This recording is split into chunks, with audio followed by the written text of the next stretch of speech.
spending limits for election campaigns. Well, the Speaker of the Senate, Honorable Kenneth Lusaka, has stepped into the chambers. He will be presiding over this afternoon sitting. I will now hand you over for the live broadcast. Good afternoon. Let us pray. Almighty God, we beseech you to behold with your abundant favor and blessings as your servants whom you have been pleased to call to leadership positions in this republic.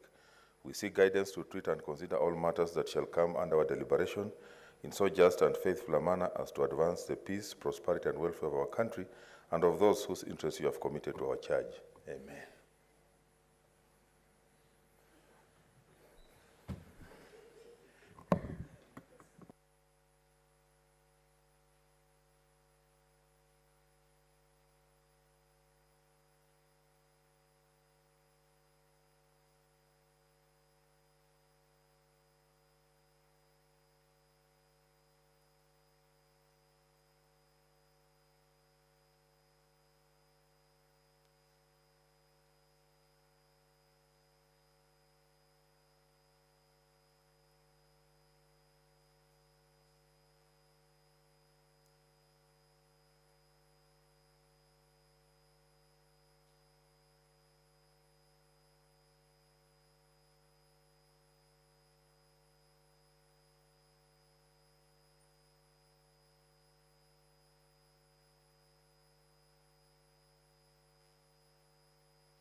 Order number 1, administration of oath.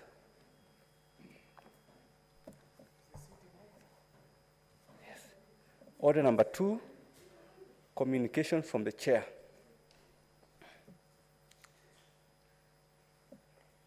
Order number 3, messages. Honorable Senators, I have a message. Passage of the Coffee Bill, Senate Bill number 22 of 2020.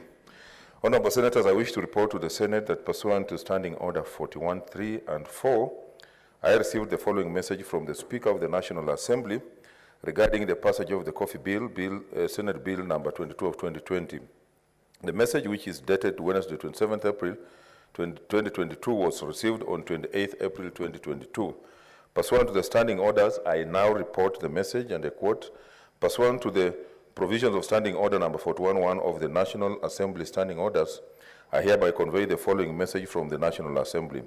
Whereas the Coffee Bill, Senate Bill number 22 of 2020 was passed by the Senate on Thursday, August 5th, 2021, with amendments and referred to the National Assembly for consideration, and whereas the National Assembly passed the bill on Wednesday, April 13th, 2022, with further amendments as contained in the schedule of amendments attached herewith, now, therefore, in accordance with the provisions of Article 110 of the Constitution and Standing Orders 41.1 and 144 of the National Assembly Standing Orders, I hereby convey the said decision of the National Assembly to the Senate.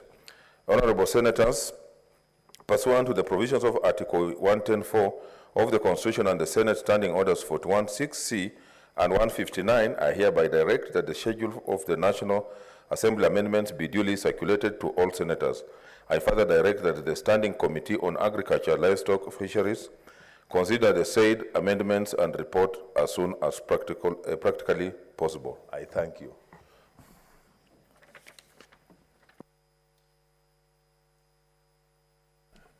Next order.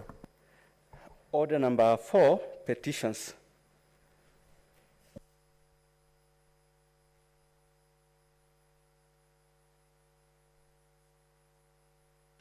Committee on Education. Chair or any member.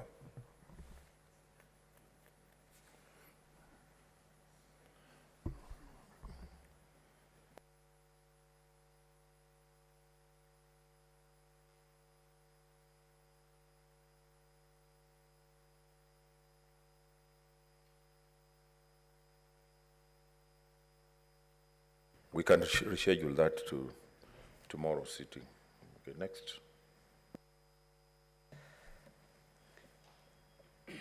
Order number 5, papers.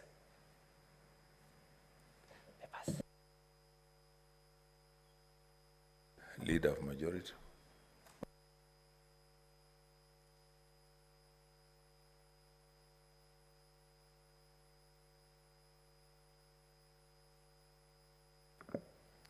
Mr. Speaker, sir, I beg to lay the following papers on the table of the Senate today, 4th May 2022.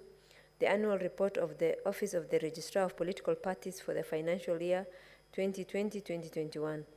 Report of the Auditor General on the financial report of Baringo County Assembly members' car loan fund for the year ended 30th June 2016. Report of the Auditor General on the financial statement of Baringo County Assembly members' car fund for the year ended 30th June 2017. Report of the Auditor General on the financial statement of Baringo County Assembly members' car and mortgage fund for the year ended 30th June 2019. Report of the Auditor General on the financial statement of Nakuru County Executive Car and Mortgage Staff Scheme Fund for the year ended 30th June 2019. I thank you. Next order. Order number 6, notices of motion.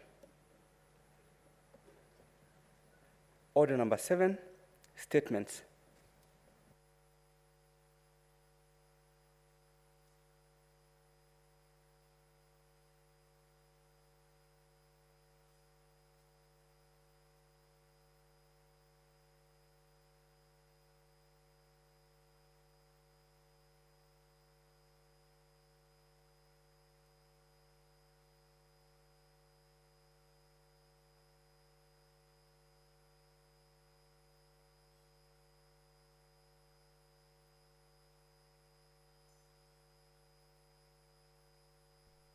Okay, agriculture.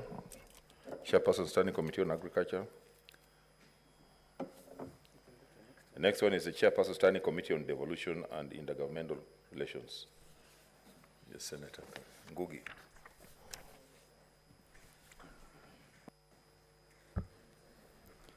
Thank you, Honorable Speaker. Statement relating to the activities of the Senate Standing Committee on Devolution and Intergovernmental Relations pursuant to Standing Order 51-1B for the period commencing 1st January to 25th April 2022. Mr. Speaker, sir, I rise to pursuant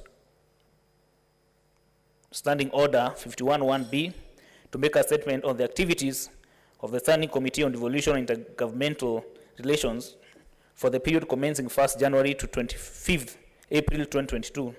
Mr. Speaker, sir, within this brief period, the committee has been robustly looking into the matter of the illegal evictions of residents from staff housing units and land in Pumwani and Eastleigh wards.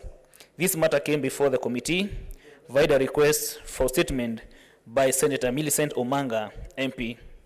Mr. Speaker, sir, in its invitation of the atrocities meted out on the evictees, the committee has held several meetings with the Cabinet Secretary, Ministry of Lands, Physical Planning, the Governor of Nairobi City County, the Director General of Nairobi Metropolitan Services, the Inspector General of Police, the Director of Lands and Urban Planning in Nairobi Metropolitan Services, and the Managing Director of the Nairobi Water and Sewerage Company to inquire on this matter. The purpose of these meetings have been to investigate the following. A, who ordered and authorized these evictions and who executed these orders. B, who are the owners of these properties as per the official records. C, who benefited from these evictions. D, has anything been done to compensate the evictees? E, were the evictions carried out as per the provisions of the law? Mr. Speaker, sir, the committee has, in addition, received tearful testimonials from the evictees on the matter, on the manner in which they were treated, leading to the loss of their properties and their homes. Mr. Speaker, sir, as the committee winds up with its inquiry, the committee plans to meet with the directors of the 4 companies that benefited from the evictions and are currently developing the land. Mr. Speaker, sir, the impact of the committee's investigations cannot be underrated. The victims are now experiencing a palpable sense of hope, a great expectation that the Senate shall give them the justice they deserve. Justice that so far has been seemingly elusive and not forthcoming from the law enforcement agencies or the judicial system. The committee plans to retreat and write an explosive report on the injustices that has been carried out within the land sector in Nairobi City County. Explosive report. Mr. Speaker, sir, I will also like to take this opportunity to thank Senator Sakaja Johnson, CBS MP, and Senator Millicent Omanga, MP, who have been steadfast friends of this committee and aided in our investigations by attending all meetings, furnishing additional information where necessary, and assisting in soothing the victims of the evictions. We appreciate their contributions and wish them success in their endeavors. Mr. Speaker, sir, as I conclude, the committee intends to carry out the following key activities during the next quarter. A meeting with the Kenya Private Sector Alliance, what we call KEPSA, to consider future areas of collaboration. B, a thorough investigation into the alleged illegal payment of legal fees to outsource law firms by Nairobi City County and possibly all other counties. C, a county visit to Nyandarua in order to spearhead a mediation process between the warring functions of the county assembly and the county executive and hopefully broker peace for the remainder of this term. D, a county visit to Machakos County to investigate the declassification of the county as an arid and semi-arid land, thereby robbing the county of the special concession it receives for being classified as such. And number E, a retreat with the Nairobi Metropolitan Services Director General to deliberate on the success and challenges faced during their tenure and a way forward in order to ensure future transfers of functions are carried out seamlessly without clawing back on the gains made in devolution. The committee shall also undertake their activities with motto that have the general aim of strengthening devolution. I therefore wish to appreciate the Office of the Speaker, the Senate leadership, and the Office of the Clerk of the Senate for the steadfast support that they have accorded this committee. Thank you, Honorable Speaker. These are presented on behalf of my able chairperson, Senator Moses Kajwang, Chairperson Standing Committee on Devolution and Intergovernmental Relations. Thank you. Thank you.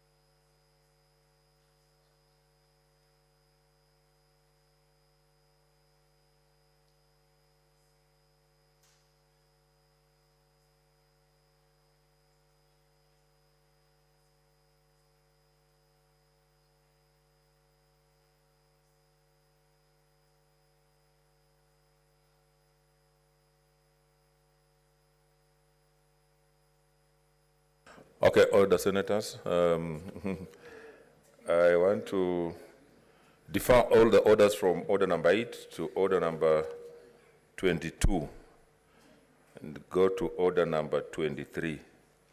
So the next order.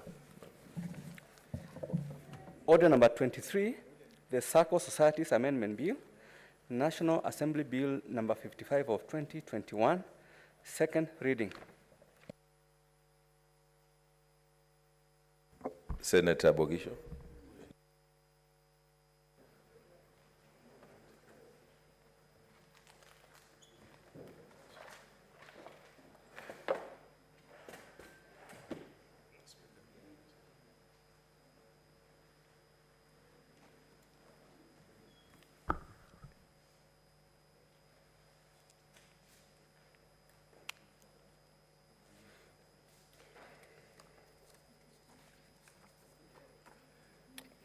Mr. Speaker, sir, I beg to move that the SACCO Societies Amendment Bill 2021, National Assembly Bills number 55 of 2021, be now read a second time.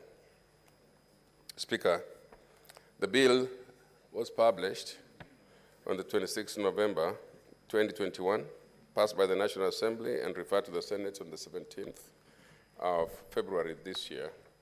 The principal object of the bill is to amend the SACCO Societies Act number 14 of 2008 by providing the usage of ICT in collecting and receiving statutory reports.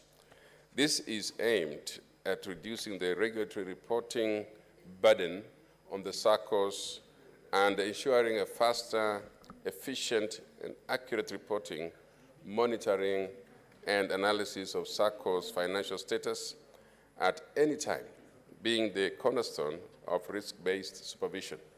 Mr. Speaker, the bill also seeks to realign the definition and roles of the minister to the cabinet secretary, and also the responsibility and office of the controller of budget, as reflected in the Act, to be in line with the Constitution. Mr. Speaker, as honorable senators are aware, SACCO societies are quite useful as they provide access to sustainable financial services, provide low-income families with a safe place to save their income at their area or village, and reasonably priced loans. The success and competitiveness of every SACCO society is determined by its responsiveness to its evolving environment. Innovativeness is regarded as one of the significant drivers to SACCO economic growth and success, with the ability to innovate being considered one of the main competitive advantage for the firms. Mr. Speaker, for this reason, there is a need for SACCOs to grasp and master the concepts of innovativeness and innovation in their environment. SACCOs need to value the impact of ICT and use on innovation capability of their firms or their SACCOs. The use of ICT would significantly increase the capability of the SACCO to be innovative and to achieve higher operational and financial performance. This underscores the importance of this bill.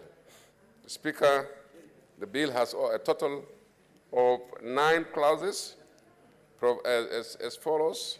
Clause 1 of the bill is a short title. Clause 2 of the bill amends the Act to align the definition of the term minister to now Cabinet Secretary.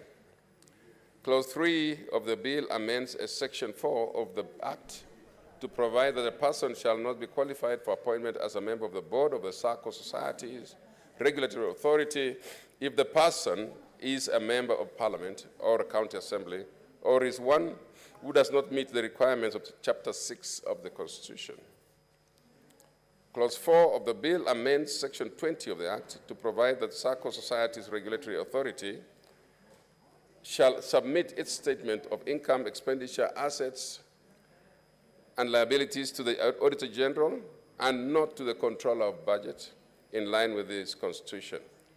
The amendment also seeks to make reference to the correct citation of the Public Audit Act. Clause 5 of the bill amends Section 24 of the Act to require an application made by a SACCO society intending to transact the deposit-taking business to be accompanied by evidence that the SACCO society meets the minimum capital requirements prescribed in the regulations. Clause 6 of the bill seeks to amend Section 27 of the Act to, among other things, provide that the registration of the SACCO society, the license of which is revoked under the provisions of the Act, shall be cancelled in accordance with Section 62 of the Cooperative Societies Act. Clause 7 of the bill amends Section 45 of the Act to make reference to the correct citation of the Companies Act.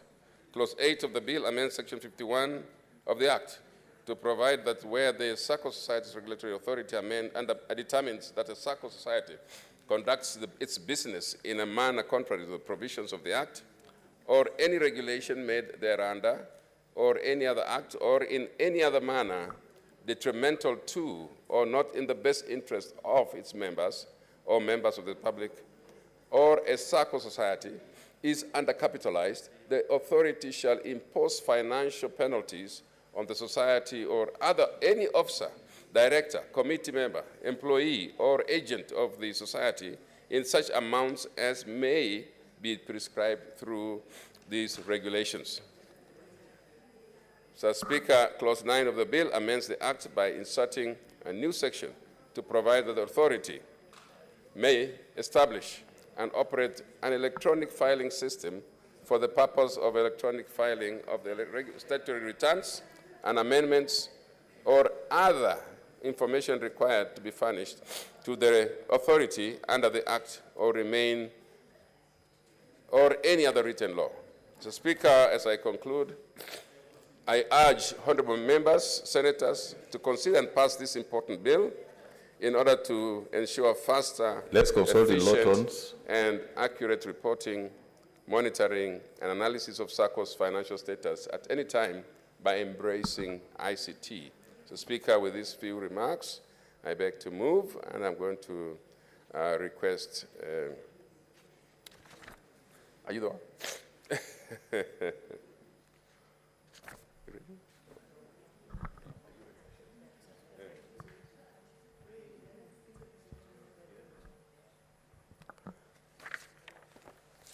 So, Speaker, I still consulting. Let me move, Mr. Speaker, and ask Senator Pareno to second. Thank you. Sorry,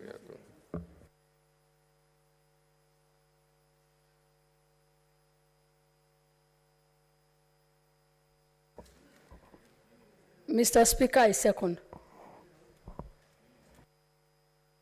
Okay.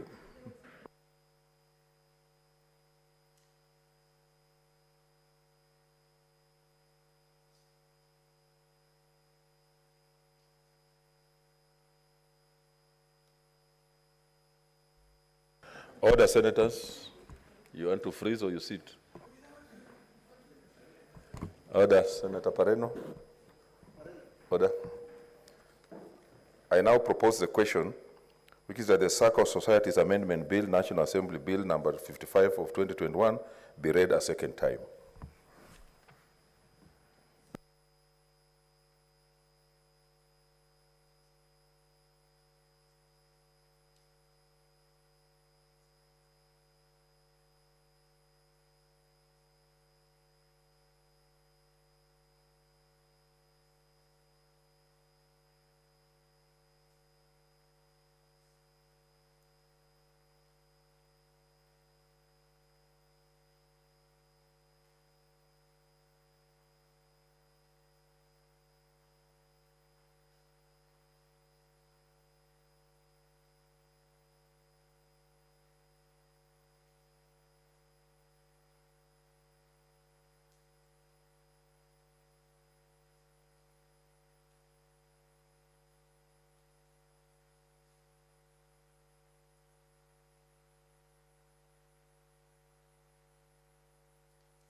Senator Mutula, you want to talk?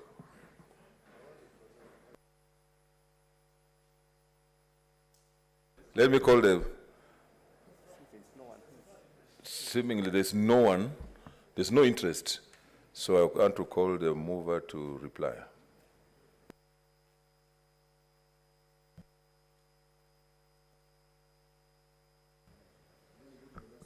Mr. Speaker, sir, I beg to reply.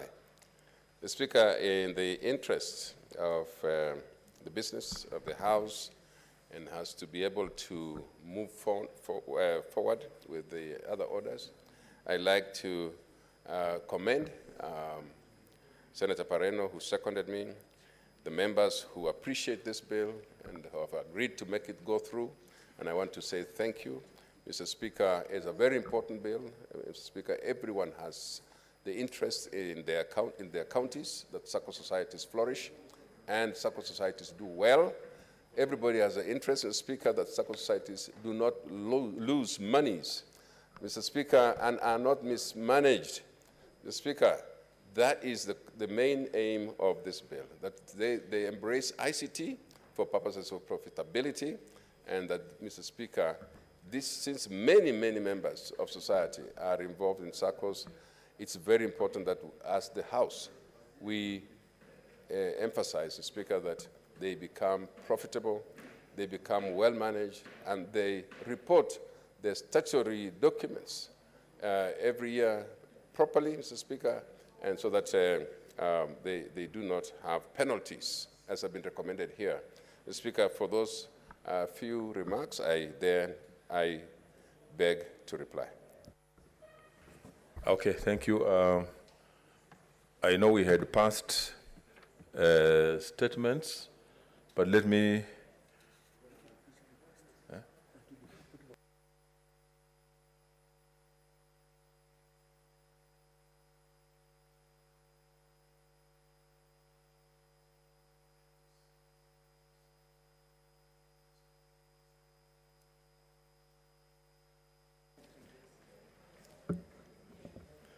Speaker, I beg to reply and request that the putting of the question be deferred to another day, pursuant to Standing Order 61.3. Thank you, Mr. Speaker.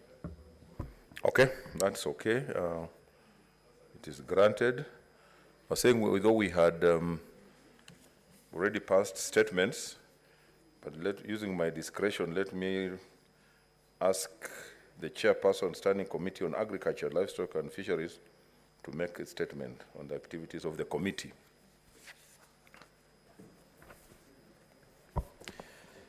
Mr. Speaker, on behalf of the Senate Standing Committee on Agriculture, Livestock and Fisheries, I want to most sincerely thank you for indulging me on this matter. Mr. Speaker, I rise pursuant to Standing Order 51(1)(b) to make a statement on the activities of the Standing Committee on Agriculture, Livestock and Fisheries for the period commencing 1st of January to 31st of March this year. The Speaker, sir, during the period under review, the committee held a total of 10 sittings. The committee considered 3 bills, 2 petitions, and 2 statements. The committee also held a report writing retreat and a public participation forum. The Speaker, in respect of bills, the following bills were considered by the committee: the Irrigation Amendment Bill, National Bills number 12 of 2021, the Cotton Industry Development Bill, Senate Bills number 55 of 2021, and the Sugar Bill, which is National Assembly Bills number 68 of 2019.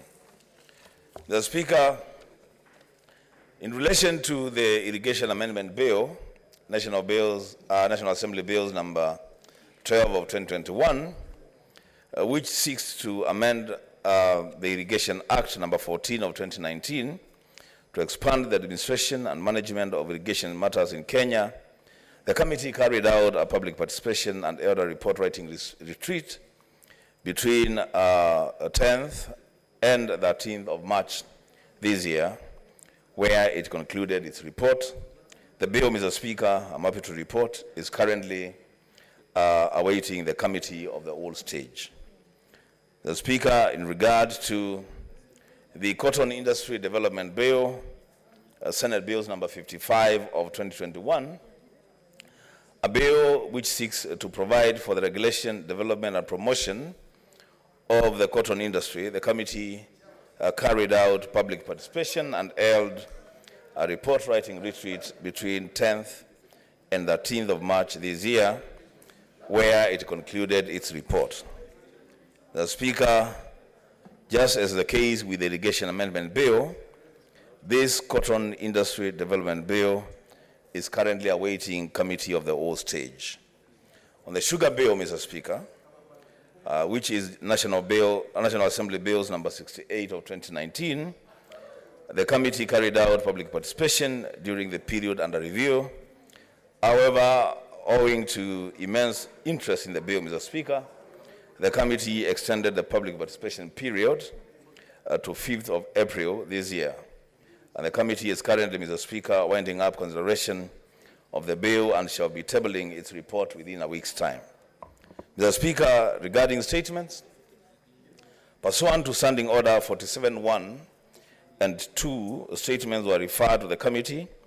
A statement on the proposed introduction of automated tea plucking machines was sought by Senator Samson Cherage, MP, on 9th of March this year, and the committee is still awaiting a response of the statement from the Ministry of Agriculture, Livestock, Fisheries and Cooperatives. As Speaker, the committee is also considering a statement on reports of a food crisis in the country, sought by Senator Naomi Shiyonga, MP, on 17th of April this year. The committee is following up on a response to the statement, again, from the Ministry of Agriculture, Livestock, Fisheries, and Cooperatives. The Speaker, in respect to petitions, the committee considered the following 2 petitions. One, a petition concerning the plight of seed farmers in Transoya, which was committed to the committee on the 22nd of December, 2020, and a petition regarding the prolonged and inordinate delay in implementation of the Lower Kuja Irrigation Development Project and continued delay in land compensation, which was committed to this committee on 9th of February 2022. Mr. Speaker, with regard to the petition concerning the plight of seed farmers in Transoya County, the committee prepared its report between 10th and 13th March 2022 and subsequently tabled the said report in the Senate. The Speaker, on the petition regarding the prolonged and inordinate delay in implementation of the Lower Kuja Irrigation Development Project and continued delay in land compensation, the committee met with the petitioners on 11th of March 2022 and is currently engaging the Ministry of Water, Sanitation and Irrigation and National Irrigation Authority on the petition.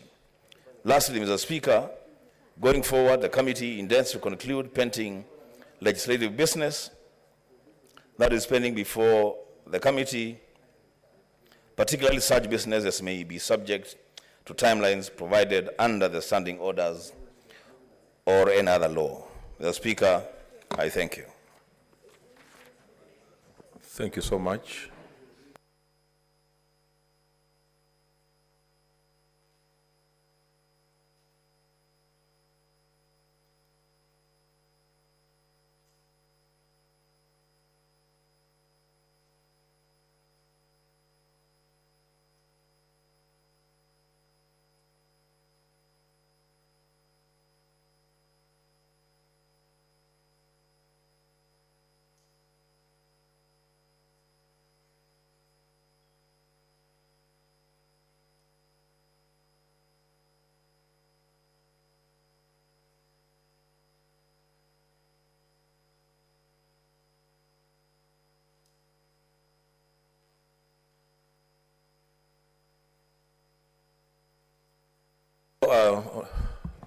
Honorable Senators, I want to rearrange the order paper for the convenience of the House.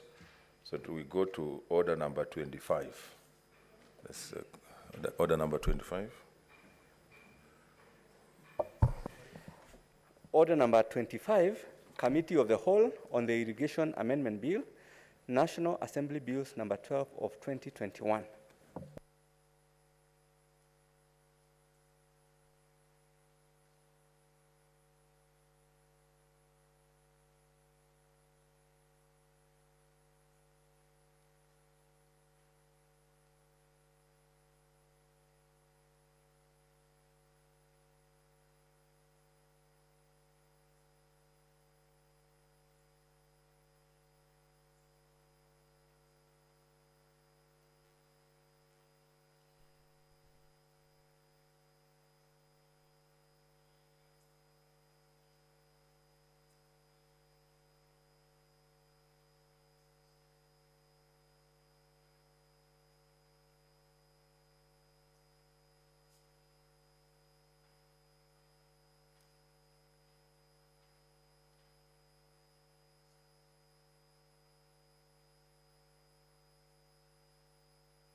Honorable Senators, we are on the Committee of the Whole on the Irrigation Amendment Bill, National Assembly Bill number 12 of 2021.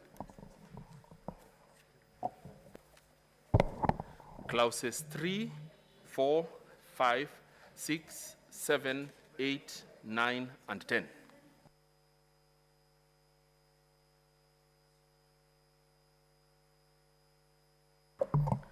I propose the question, which is that the clauses 3 to 10 be part of the bill. I put the question that clauses 3 to 10 be part of the bill, division at the end.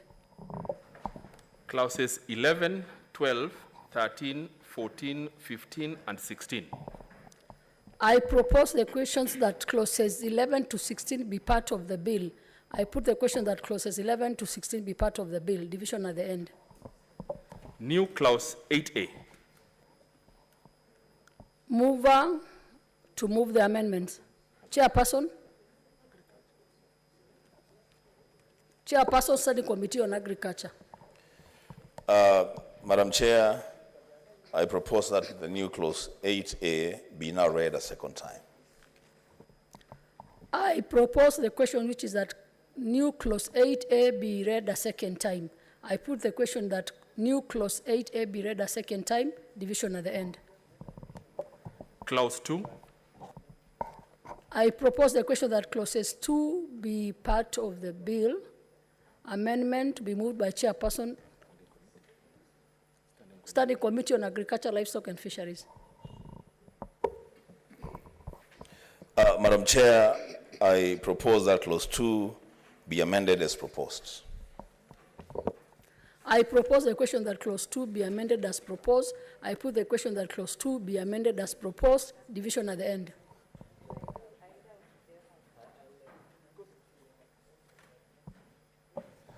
The title and clause 1.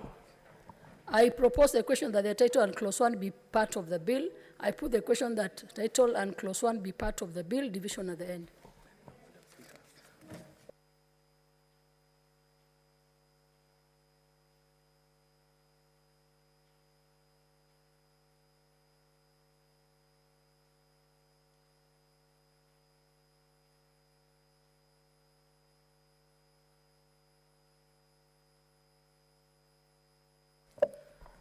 Honorable Senators, we definitely do not have the numbers to do the divisions, so we will proceed to report progress. Mover, Senate Majority Leader.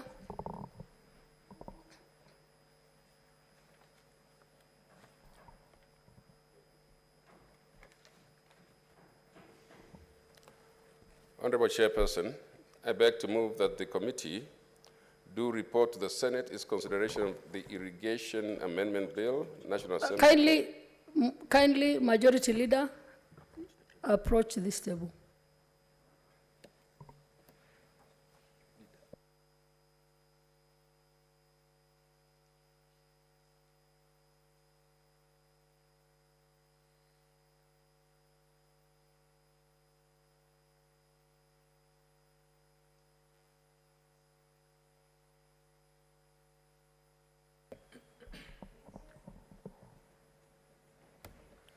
I beg your pardons, Madam Chair.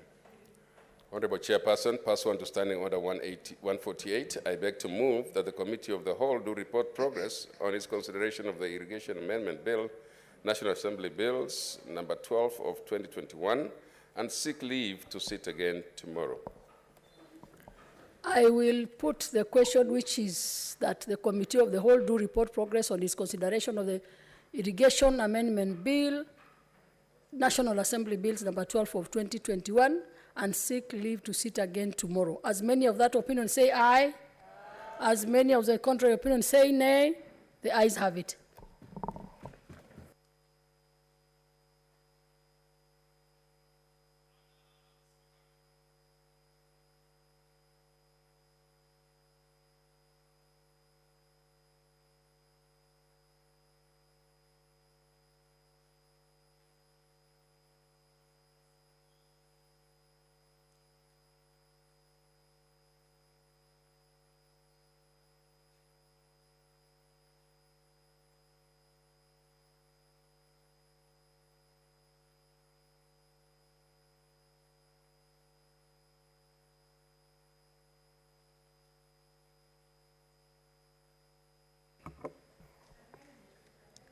Chairperson, Senator Wambua.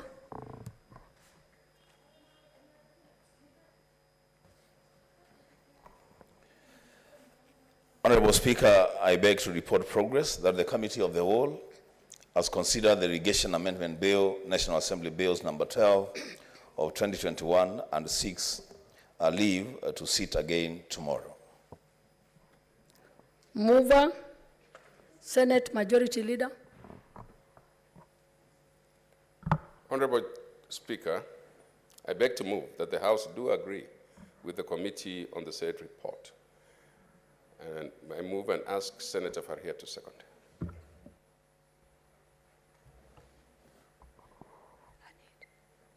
I second. I will propose the question, which is that the House do agree with the committee in the said report. I will put the question, which is that the House do agree with the committee in the said report. As many of that opinion say aye. As many of the contrary opinion say nay. The ayes have it.